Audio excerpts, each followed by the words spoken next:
Hi there guys, welcome back to another Hearts of Iron 4 video.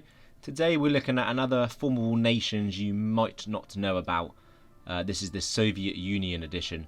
So for all of these today, it requires you to start as the Soviets and release occupied countries, which you can only do by going down the Trotsky focus branch to the autonomous Soviet republics focus, and then you're able to release nations.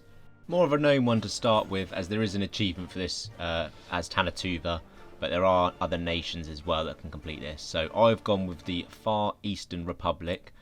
Under this you get a decision to form a Siberian state. So once you've controlled the majority of Eastern Russia, you can click this decision and then you become Siberia. So this is what you end up with, all cored. So it is a super big nation.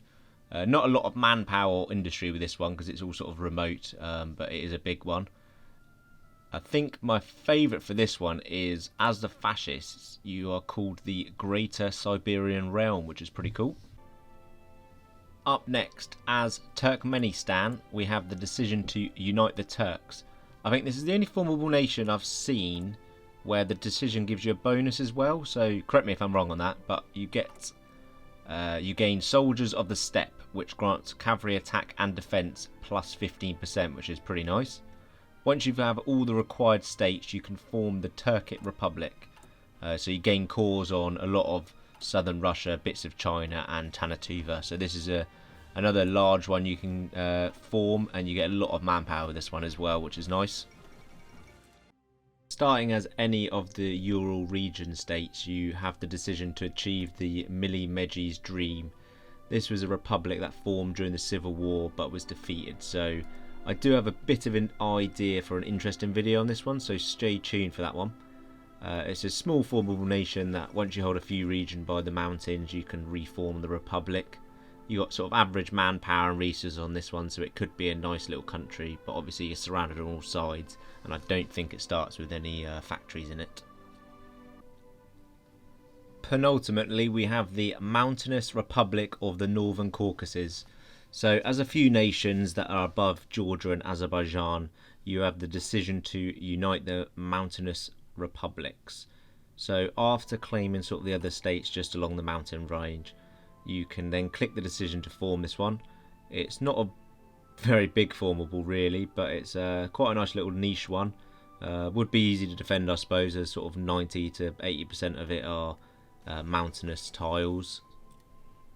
Not much more to say with this one. The names aren't very interesting, and I can't imagine it's a particularly interesting gameplay to use this one either, but it's there if you need it. And finally we have Transcaucasia. So as either Georgia, Azerbaijan or Armenia, you have the decision to recreate the Transcaucasian Federation.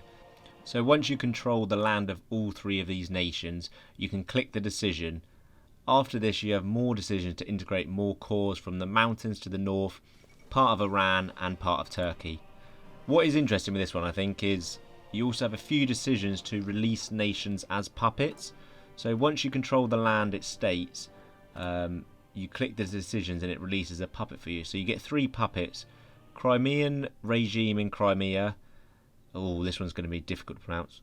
Kalmak Khanate in the north, and Kurdistan in Turkey.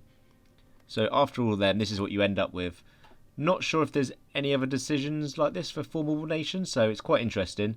Please correct me obviously if I'm wrong. But yeah, this is a nice interesting one to finish with. So I hope you enjoyed the video. Please comment, like and subscribe, and as always, thanks for watching.